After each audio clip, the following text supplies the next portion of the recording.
Friend this is bridge और आज हम लोग करने वाले हैं 11 अप्रैल के द हिंदू को यूपीएससी 2024 की दृष्टि से इम्पोर्टेंट न्यूज़ को फाइंड आउट करने की कोशिश। और यूपीएससी 2024 के साथ साथ जितने भी स्टेट पीसीएस वगैरह के लिए इम्पोर्टेंट न्यूज़ होंगे उनको हम लोग करेंगे कवर। आज भारत में ईद मनाई जा रही है, तो आप सभी को ईद की ढेर सारी शुभकामनाएं। और हम लोग जैसे द हिंदू में जाते हैं तो ज़्यादातर अभी पॉलिटिकल न्यूज़ ही देखने को मिलती है, तो इन न्यूज़ में जो हमारे लिए इम्पोर्टेंट हम केवल उन्हीं को करेंगे कवर। चलते हैं हम लोग अपने लिए जो इम्पोर्टेंट न्यूज़ है उसे देखते हैं। तो इसमें ये एक न्यूज़ है कि इंडिया जो है वो अपने डिफेंस को अटैच करने जा रहा है। कुछ अफ्रीका में बहुत सारे मिशंस होने वाले हैं इसके लिए, यानी अफ्रीका में कुछ मिशंस होने वाले हैं जिसके लिए भारत अपने डिफेंस सेक्टर को वहाँ अटैच कर रहा है। बस इसमें यही इतना इम्पोर्टेंट है। आगे हम लोग देखते हैं अगला न्यूज़। सो फ्रेंड, ये एक न्यूज़ है जो कि इम्पोर्टेंट है। इसमें है कि भारत ने क्रूड ऑयल के बाद अब जो यूरोपियन यूनियन ने सैंक्शन लगाई है रशियन डायमंड्स को लेकर, इसके ऊपर चिंता व्यक्त की है। हमारे जो एक्सटर्नल अफेयर मिनिस्टर हैं एस जयशंकर, इनकी मुलाकात हुई है बेल्जियन फॉरेन सेक्रेटरी से। अब इनका नाम याद रखिएगा, थियोडोरा जेंटजिस कहा जा सकता है। तो ये अभी भारत के दौरे पे है। तो ये कई बार बीपीएससी पूछती है इन सब तरह के जो आए हुए लोग रहते हैं या जिनके साथ कुछ डिटेल्स में चर्चा हुआ रहता है वो किस पोस्ट पे है। तो ये बेल्जियम के फॉरेन सेक्रेटरी है, ये याद रखेंगे।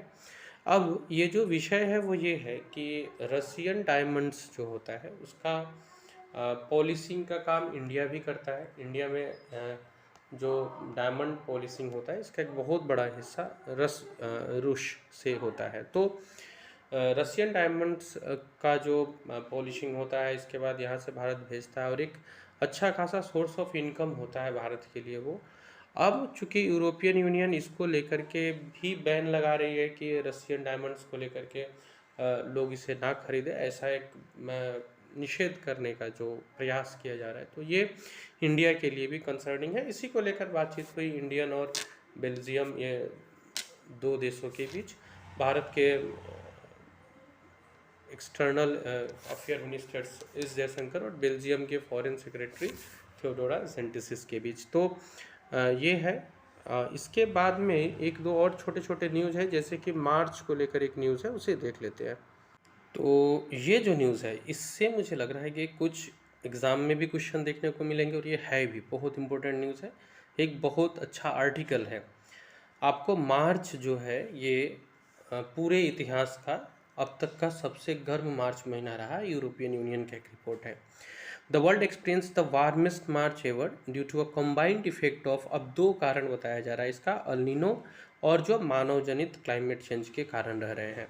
इसमें यह भी बताया गया है कि पिछले 10 महीने से लगातार टेम्परेचर बढ़ते जा रही है और ये फिर चिंता का विषय है। इसको सर्वे किया है कोपरनिकस क्लाइमेट चेंज सर्विस ने। ये भी याद रखिएगा, इस तरह के क्वेश्चंस पूछ देते हैं कई बार। तो कोपरनिकस क्लाइमेट चेंज सर्विस ने इसको किया है, इसको सर्वे करके और ये रिपोर्ट जारी किया है। अब इसमें है कि जैसे बताया गया था कि टोटल जो 1.5 डिग्री से अधिक हम लोग टेम्परेचर नहीं बढ़ने देंगे, पेरिस एग्रीमेंट में जो ये लाया गया था अब ग्लोबल टेम्परेचर को लेकर के, तो ये अब बहुत कंसर्न्ड हो गया है कि जितनी तेज़ी से गर्मी बढ़ रही है या टेम्परेचर बढ़ते जा रहे हैं, जैसे अभी ही अराउंड 1.15 डिग्री बढ़ चुके हैं, जिसको टारगेट किया गया था 1.50 के आसपास रखने का। तो ये बहुत ज़्यादा कंसर्निंग विषय है अब कि कैसे ग्लोबल एवरेज टेम्परेचर को ठीक किया जाए। मार्च 2024 कंटिन्यूअस रहा। क्लाइमेट रिकॉर्ड्स में इसने एयर टेम्परेचर हो, ओशियन सरफेस टेम्परेचर हो, दोनों में रिकॉर्ड ब्रेक किया है। तो एयर टेम्परेचर ही नहीं, ओशियन टेम्परेचर में भी इनका जो रहा है वो बहुत हाई रहा है, जो कि चिंता का विषय है। ग्लोबल एवरेज टेम्परेचर जो है ये हाईएस्ट रिकॉर्ड पर पहुंच गई है। पिछले 12 महीने में 1.58 degree Celsius pre industrial level की तुलना में टेम्परेचर बढ़ रहा है। तो अब अगर इसको लेकर के नहीं हुआ गया तो फिर अभी अगर इसको लेकर के लोग सावधान नहीं हुए तो फिर बहुत डिज़ास्ट्रस एक टाइम आ सकता है। ग्लोबली 2023 जो है वो वार्मेस्ट ईयर था। 174 सालों में जो ऑब्जर्वेशन हुआ उसमें वार्मिंग को जो नया रिकॉर्ड दिया गया है, इसमें एक अल नीनो भी कारण रहा है। तो ये भी आप पढ़ लीजिएगा, बहुत बहुत इम्पोर्टेंट टॉपिक है ज्योग्राफी की दृष्टि से। तो अल नीनो और मानव जनित जो कार्य, मतलब मनुष्य के द्वारा कुछ ऐसे कार्य किए जाने जिससे कि टेम्परेचर का बढ़ना हो, ये अब बहुत कंसर्निंग विषय रह गया है।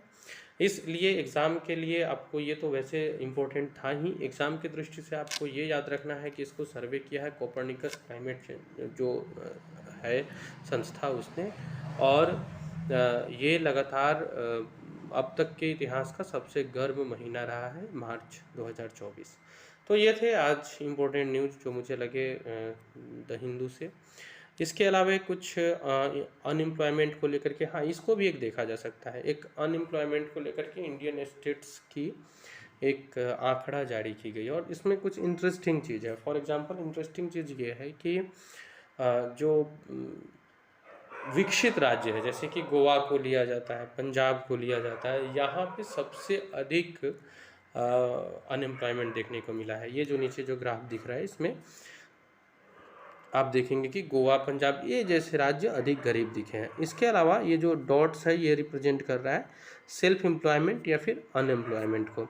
एक रिसेंट रिपोर्ट रिलीज की गई है इंटरनेशनल लेबर ऑर्गेनाइजेशन और institute for human development ISD के जरिए, जिसमें ये बताया गया है कि 3 में से 2 व्यक्ति अनएम्प्लॉयड है और वो जो है वो यंग ग्रेजुएट है। ये एक समस्या है कि फिर आफ्टर ग्रेजुएटिंग क्यों इतनी मतलब बेरोजगारी फैली हुई है।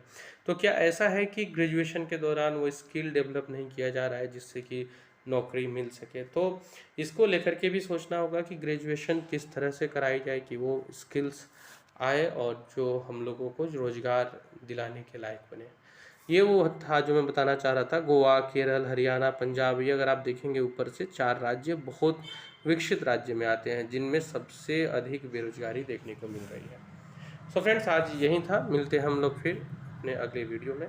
तब तक के लिए टेक केयर, कीप स्टडिंग और अपने प्रिपरेशन को खूब एंजॉय करें। Thank you.